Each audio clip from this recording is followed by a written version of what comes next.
Look, I got this plugged into here, which is plugged into there. Look at that.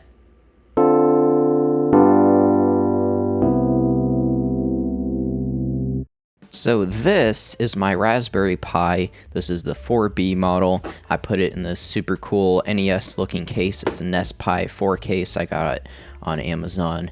It holds a hard drive in here. It's got power, reset, a couple of USB ports, video out, power in, Ethernet, and it holds an SD card right there. It's got this little slot right here. You can open that. If you have other SD cards, you can put them in there. Super cool case. And the Raspberry Pi as a device is genuinely very cool. And I made a whole video about this device and how I used it as sort of a pseudo streaming box to hook up to my CRT so I can watch my Plex server on there. And, you know, it worked fine enough, but really the only, like, useful thing was Plex, which I have since switched over to Jellyfin, and I did get Jellyfin working. It wasn't as easy as Plex, but Jellyfin did work on Kodi, and so yeah, it worked fine, but that was the only thing that I did. It didn't do YouTube. I got a really janky homebrew solution for AirPlay, but it only worked half the time, so that doesn't really count. It's really those three things: Jellyfin, AirPlay, YouTube. I also have other streaming services like Peacock, Disney. I don't watch them that often, but when I do, it's nice to have the option. And this does not let me do any of that. This is really only Jellyfin. So what I need is, well, basically I just need a streaming box, right? Just like what I would plug into my main TV, I just need that I can plug into a CRT.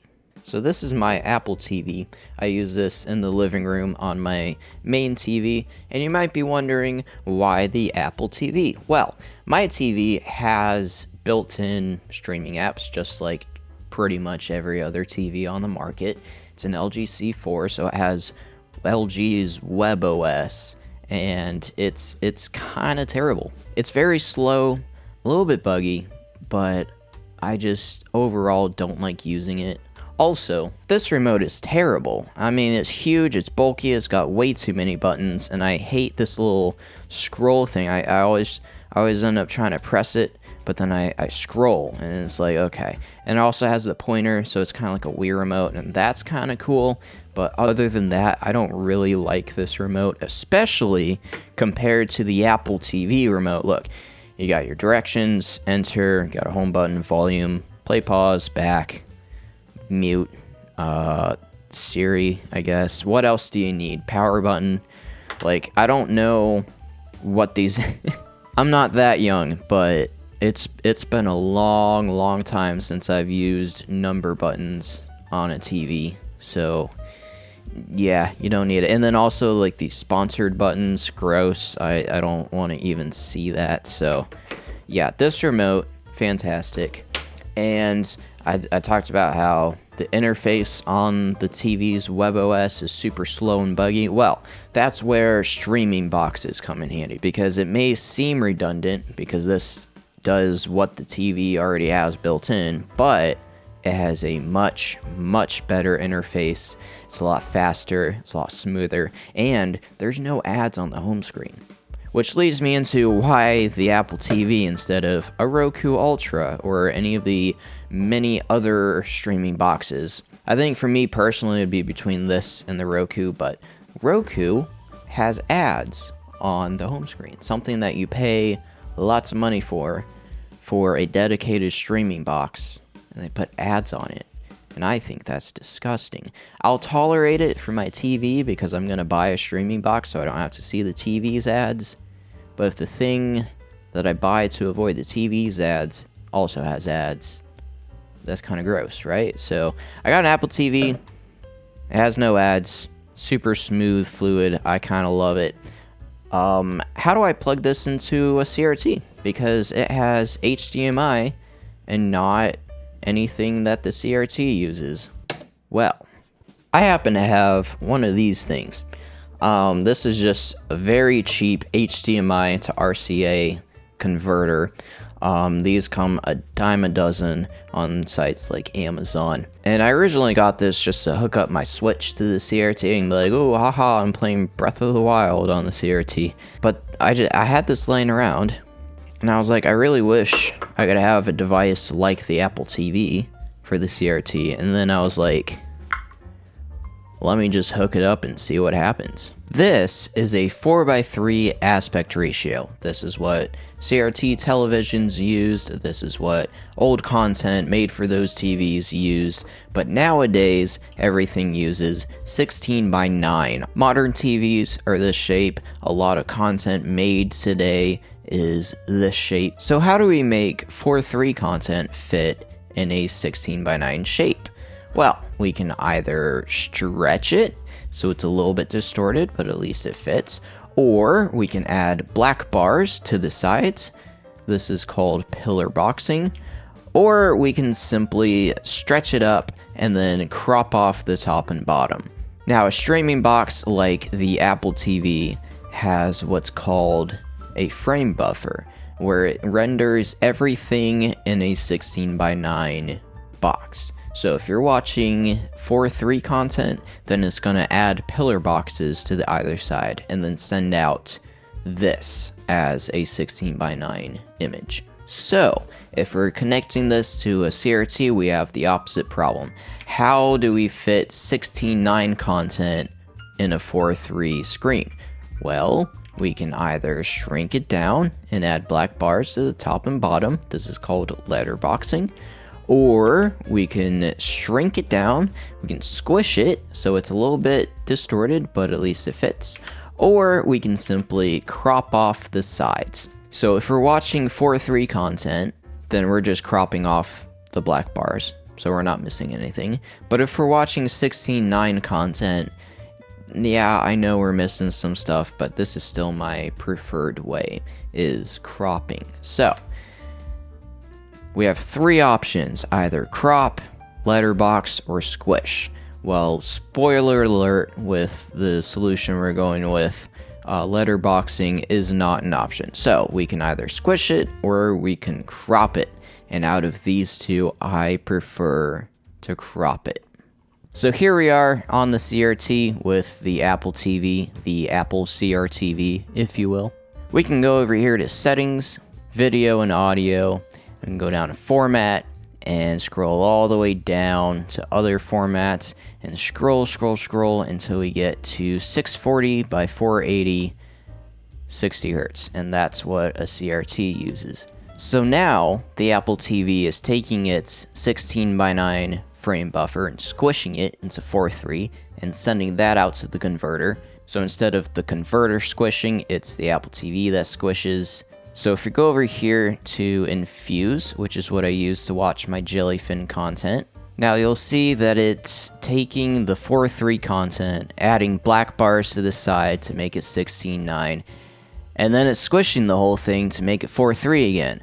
Well, we don't want to do that. So what we can do in this app is go up here to video, zoom mode, go to crop, and now it crops off the black bars on the sides, and we have the full 4:3 image on a 4:3 screen. Sweet.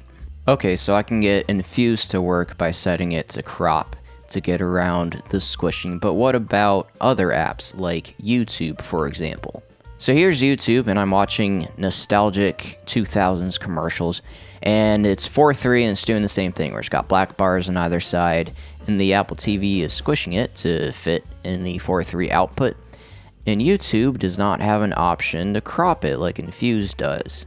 And that's going to be true of other streaming apps like Apple TV and Peacock and whatever else I use.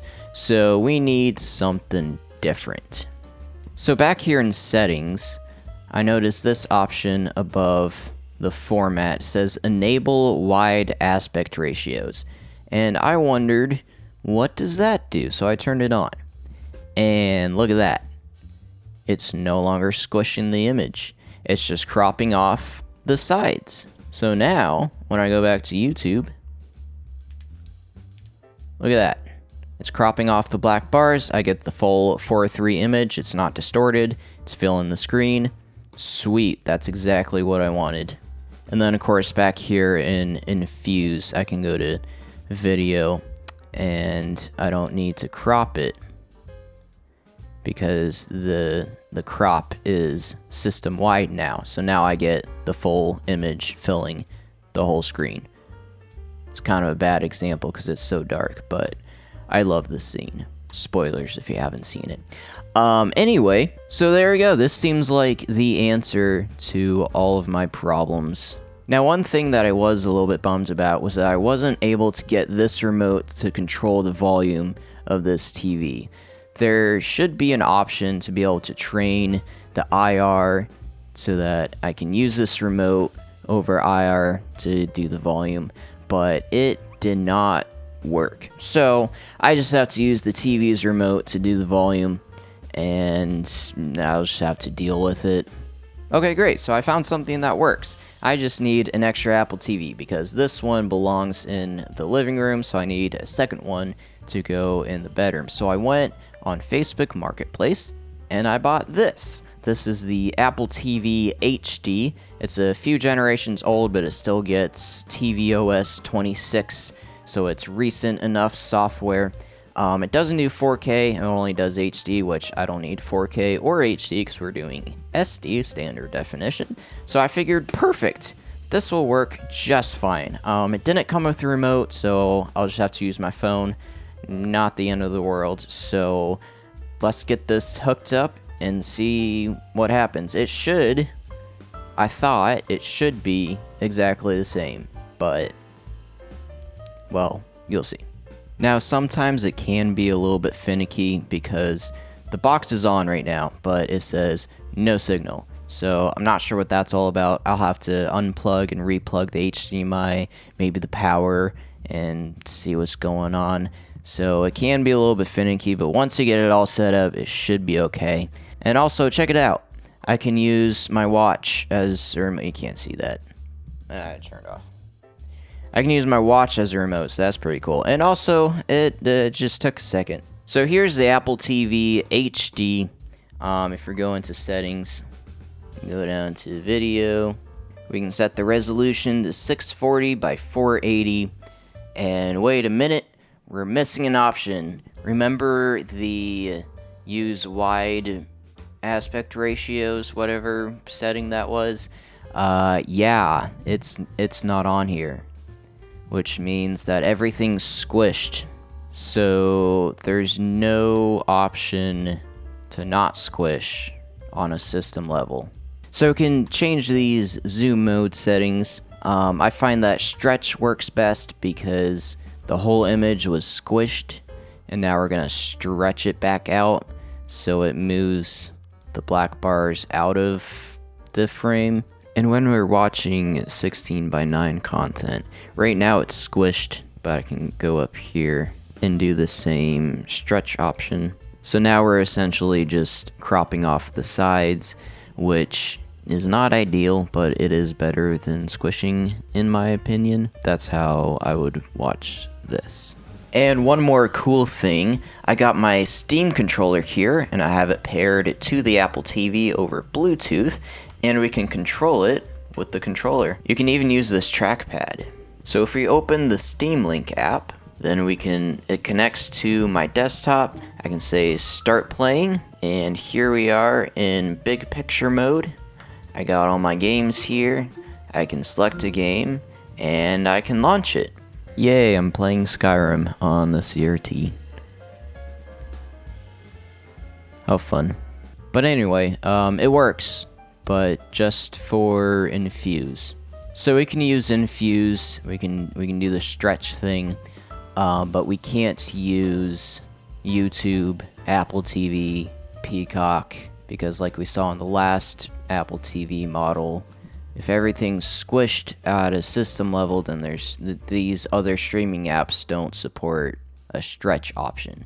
We need a way to just not squish it like we could on the Apple TV 4K. And I looked it up, and turns out That setting to enable wide aspect ratios, the setting that lets us not squish everything and just crop the sides, that's only available on the newest Apple TV 4K 3rd generation, which means that the newest model supports the old aspect ratios better than the old model.